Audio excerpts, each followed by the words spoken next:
بسم اللہ الرحمن الرحیم۔ السلام علیکم۔ حضرت عائشہ رضی اللہ تعالی عنہ نے بتایا کہ زمانہ جاہلیت میں 4 قسم کے نکاح ہوتے تھے۔ ایک تو ایسے ہی جیسے اس زمانے میں ہوتا ہے کہ ایک شخص دوسرے شخص کے پاس اس کی بہن یا بیٹی وغیرہ کے لیے نکاح کا پیغام دیتا ہے، وہ مہر ادا کرتا ہے اور نکاح کر لیتا ہے۔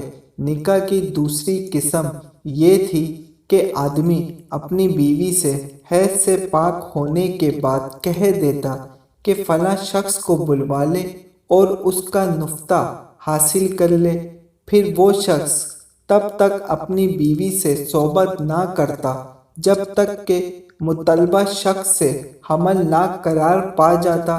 حمل ظاہر ہونے کے بعد ہی وہ چاہتا تو اس سے صحبت کرتا۔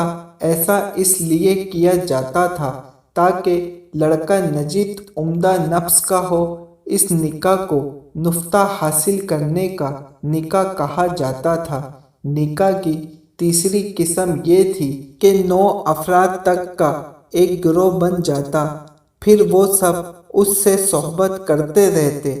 جب وہ حاملہ ہو جاتی اور بچے کی ولادت ہوتی تو ولادت کے کچھ دن بعد وہ عورت ان سب کو بلوا لیتی، کوئی آنے سے انکار نہ کرتا۔ جب سب جمع ہو جاتے تو کہتی تمہیں اپنا کام معلوم ہی ہے اور میں نے بچہ جنا ہے۔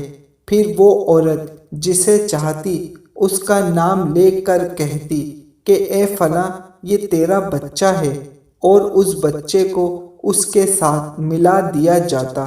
نکاح کی چوتھی قسم یہ تھی کہ بہت سے لوگ جمع ہو جاتے اور ایک عورت سے صحبت کرتے، وہ کسی بھی آنے والے کو منع نہ کرتی۔ یہ بدکار عورتیں ہوتی، ان کے دروازوں پر بطور نشانی جھنڈے لگے ہوتے، جو شخص بھی چاہتا ان سے صحبت کرتا۔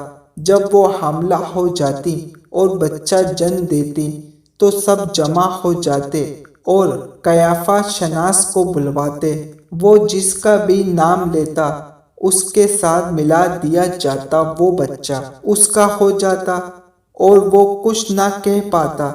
جب اللہ تعالیٰ نے محمد صلی اللہ علیہ وآلہ وسلم کو نبی بنا کر بھیجا تو زمانہ جاہلیت کے سارے نکاحوں کو باطل قرار دیا گیا، سوائے اہل اسلام کے نکاح کے جو آج رواج ہے۔ جزاک اللہ۔